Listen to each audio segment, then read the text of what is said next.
आपण OTT, mobile, TV, मालिका याच्या मागे लागलोय, पण हे सगळं नश्वर आहे. शाश्वत काय आहे तर आपली लोकपरंपरा, लोकसंस्कृती, लोककला. पूर्वीच्या गावगावड्यात पिंगळा यायचा, जात्यावरच्या ओव्या व्हायच्या, वासुदेव यायचा, पांगोळी यायचा, स्मशानभोगी यायचा, नंदीबैलवाला यायचा, कुडमुड्या जोशी यायचा, कोकेवाला यायचा, पोतराज यायचा, कडक लक्ष्मी यायची, बहुरूपी यायचा, गोंधळी यायचे, वाघ्यामुरळी यायचे, भारूड करणारे, जागरण करणारे, तमाशा करणारे, दशावतार, नमन खेळे, खडी गंमत. कुठं गेलं हे सगळं? कुठं गेलं? काळाची गरज आहे बाबांनो. OTT फार दिवस नाहीये, टीव्ही फार दिवस नाहीये. लक्षात घ्या, धोतर होते ना पूर्वीच्या काळी, त्याच धोतराच्या आता नवीन पॅन्टी करून येऊ राहिले. काहीच नाही, फॅशन तीच. आपल्याला परत सगळं जुनं उभं करणं आहे, तरच आपण टिकू. शेवट एक ओवी गातो. पूर्वीच्या काळी माझ्या माय मावल्या जात्यावर दळण दळताना सर ओवी गायच्या. सरांनी देखील एका त्यांच्या मोठ्या कार्यक्रमात, सरांचा एक मोठा कार्यक्रम होतो चौरे साहेबांचा, एवढी सुंदर ओवी लिहिली. छत्रपती शिवाजी महाराजांचा एक मोठा कार्यक्रम होतो, एवढी सुंदर ओवी लिहिली सरांनी. पण सरांची ती ओवी मी इथे काढणार नाही, कारण ती कार्यक्रमातली आहे. पण मी रचलेली आणि मी संगीतबद्ध केलेली एक ओवी तुमच्या समोर ऐकवतो या भारुडाच्या माध्यमातून. कारण पिंगळा झाला, पिंगळा झाल्याच्या नंतर काकडा भजन व्हायचं पहाटे, आणि मग खऱ्या अर्थाने माय मावल्या उठायच्या, दळण सारवण कांडण सगळं करायच्या आणि जात्यावरच्या ओव्या म्हणायच्या. किती जणींना जात्यावरच्या ओव्या येतात? अवघडचे पाठ आहे नाही. तुमचा कार्यक्रम लागला ना, आमचा नीट लावला तुम्ही, काहीच नाही. पूर्वीच्या माय मावल्या जात्यावर दळण दळताना कशा ओव्या म्हणायच्या, नीट ऐका.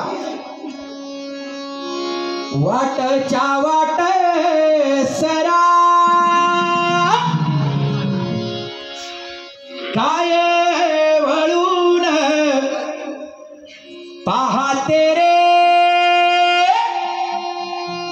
वाटच्या वाट सरा काय वळून पाहतो रे,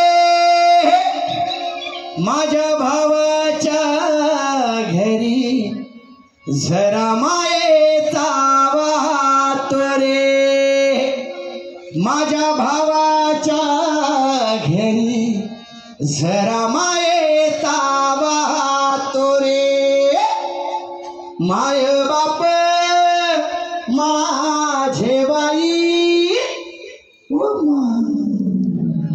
माय बाप माझे बाई, लई पुण्यवान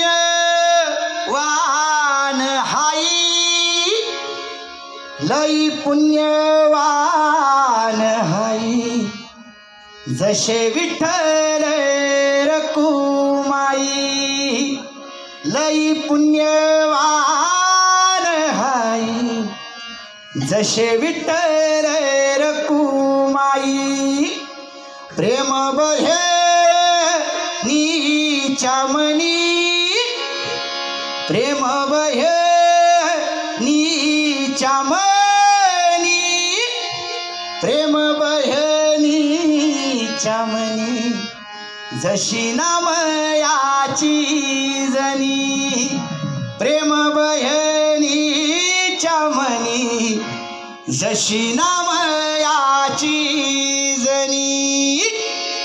आणि सगळ्यात शेवटी ती काय म्हणायची, गाते माहे राच्या गावी,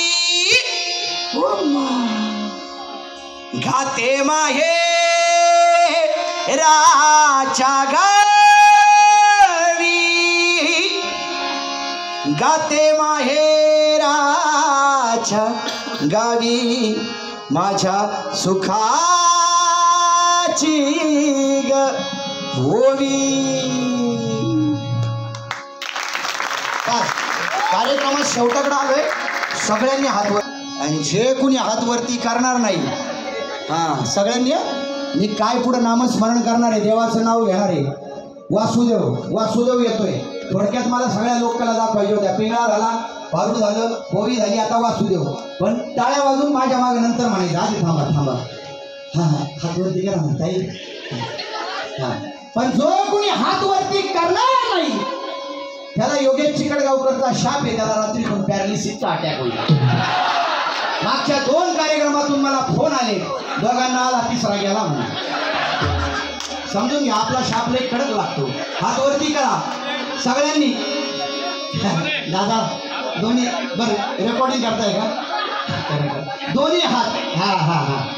हो का तुम्ही वासुदेवाई का चित्त भाव ठाई ठेवून ये का? हो का तुम्ही वासुदेवाई का चित्त भाव ठाई ठेवून ये का? डोळे झाकून रात्र करू नका, काळ करीत बसला असे लेखा. तुम्ही वासुदेव वासुदेव म्हणा, तुम्ही वासुदेव वासुदेव म्हणा, तुम्ही वासुदेव वासुदेव म्हणा, तुम्ही वासुदेव वासुदेव.